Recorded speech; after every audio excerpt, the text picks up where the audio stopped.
Muzan Kibutsuji, the most feared demon in the history, wasn't always a monster. But what if, instead of killing people, he chooses a different path and it makes the story more interesting? What if Muzan became a good demon? Let's talk about the situations that led to his transformation, but before that, let's explore his origin story. Muzan's story begins with desperation. As a human, he was on the edge of his death. A doctor promising a cure administered an experimental treatment, but instead of healing Muzan, it turned him into the first demon, a creature grown up by his hunger and an uncontrollable rage. With this curse came incredible power. Muzan gained superhuman strength, the ability to regenerate, and the terrifying power to create more demons with just a drop of his blood. But there was a catch. Muzan was still haunted by the fragility of his existence. To achieve immortality, Muzan has spent centuries hunting for the rare blue spider lily, a mythical flower said to grant eternal life. His relentless pursuit for immortality has left a trail of blood and despair, making him the ultimate villain of the Demon Slayer world. But why does Muzan, who holds such overwhelming power, fear death so intensely? Perhaps it's because deep down he knows his immortality is fragile, balanced on the edge of a knife. The more he seeks to live forever, the more he becomes entangled in a web of despair, dragging countless others down with him. Centuries of bloodshed followed, but one fateful encounter would change everything. A dying child, like Muzan once was, at death's door. In that moment, Muzan saw himself weak, vulnerable, and terrified. Something he feels for child is unimaginable. Instead of killing the child, he used his powers to save the life of a child. This act of mercy was the spark of Muzan's redemption. For the first time, he questioned his existence. What if he used his powers not to destroy, but to protect? What if he could become something more than just a monster?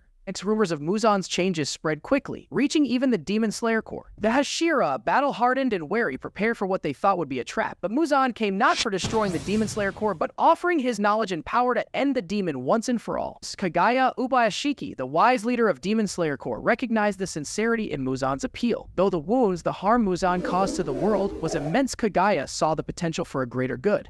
A truce was formed, one that would change the fate of both demons and humans.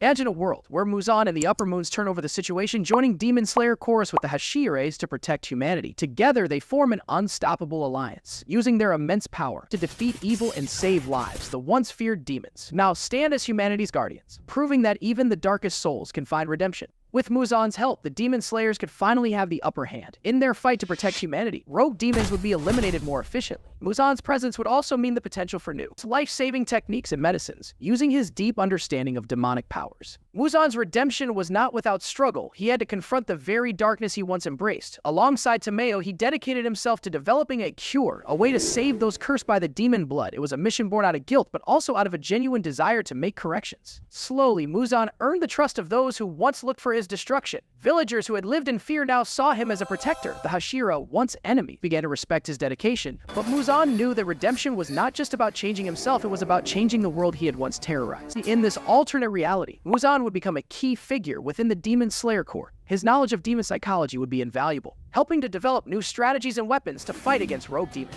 Muzan's journey from the most feared demon to a protector of humanity was not easy. It was a path filled with doubt, pain, and the constant struggle for acceptance. But in the end, it showed that even the darkest souls can seek the light. The world was changed forever, not by a monster, by a demon who chose to be good. But wait, what if Muzan betrayed the Demon Slayer Corps again? What do you think? Let me know in the comments, and don't forget to like, share, and subscribe for more anime content.